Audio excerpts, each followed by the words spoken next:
Hi, my name is Roger Curry. I'm the safety coordinator here at Magnum Piering. It is my job to ensure that Magnum safely builds quality foundation products. In doing so, we follow many safety guidelines.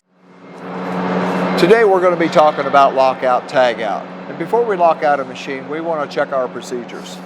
They're on a form like this. And before we start doing anything, we want to notify all of our machine operators what we're doing and why we're doing it. We want to apply our locks.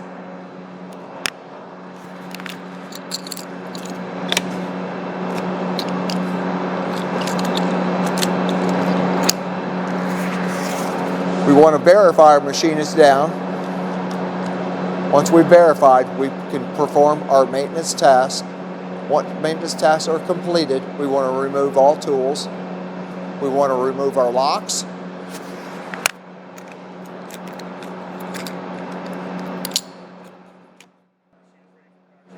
We want to verify our machine is ready for production. And always remember, never remove someone else's locks, and only qualified employees are authorized to complete shutdowns.